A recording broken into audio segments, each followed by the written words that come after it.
ఉన్నాయా లేవా, వెంటిలేషన్ ఉందా లేదా, గాలి వెలుతురు వస్తుందా లేదా, వాస్తు ప్రకారం ఉందా లేదా, ఇవన్నీ చెక్ చేసుకున్న తర్వాత అప్పుడు నెక్స్ట్ ప్రాసెస్ స్ట్రక్చరల్ డిజైన్కి వెళ్ళండి. Structural design main.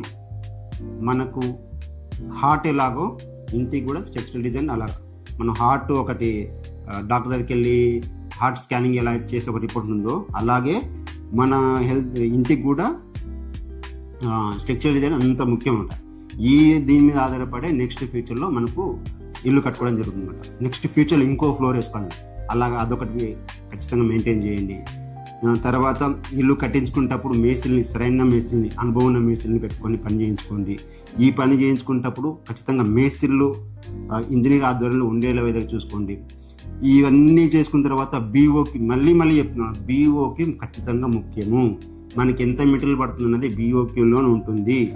మీరు డ్రాయింగ్ చేంజ్ చేసుకున్నప్పుడు కూడా దాంట్లో యాడ్ అయి ఉంటుంది కాబట్టి మీరు ఖచ్చితంగా బీఓకి క్రియేట్ చేసుకోండి.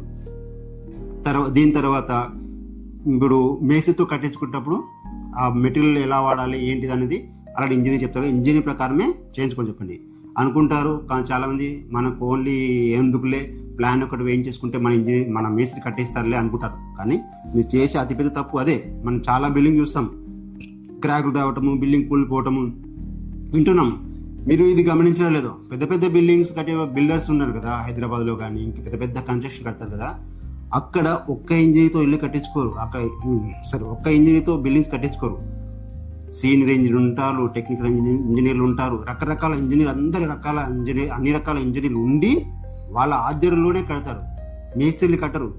ఇంజనీర్ చెప్పిన విధంగానే ఆ బిల్డింగ్ అనే స్ట్రక్చర్ పూర్తవుతుంది. అదే మీరు చిన్న ఇంటికి కూడా ఎందుకని మీరు మేస్త్రి మీద ఆధారపడతారు? మీరు ఖచ్చితంగా ఇంజనీర్ దగ్గరికి వెళ్ళండి. ఇంజనీర్ దగ్గరికి వెళ్ళి ఆ ఇంజనీర్తో ప్లాన్ వేయించుకొని ఆ ఇంజనీర్ ఆధ్వర్యంలోనే కట్టించుకోండి. ఎందుకు పెద్ద పెద్ద బిల్డింగ్లే ఇంజనీర్తో చేయించుకుంటారు, చిన్న చిన్న బిల్డింగ్లు ఎందుకు ఇంజనీర్తో చేయించుకోరు అనేది మీకు ఖచ్చితంగా తెలుస్తుంది. కాబట్టి ఇది ఒకటి గమనించుకోండి. ఖచ్చితంగా మీరు ఒక ఇంజనీర్ దగ్గరికి వెళ్ళి ఇంజనీర్తో ప్లాన్ వేయించుకొని ఆ ఇంజనీర్ ఆధ్వర్యంలో ఇల్లు మొత్తం కట్టించుకోండి.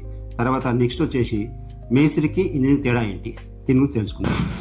ఇక్కడ మేస్త్రి అనుభవం చెప్పాలంటే, మేస్త్రి తను ఒక దగ్గర పనిచేసి ఒక దగ్గర నేర్చుకొని తన అనుభవాన్ని పెంచుకొని మాత్రమే వచ్చి కడతాడు.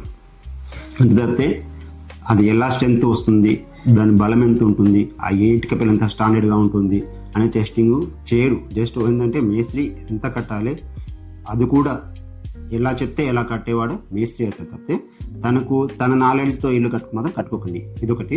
మేస్త్రితోనే మనం ఇల్లు కట్టించుకోవాలి.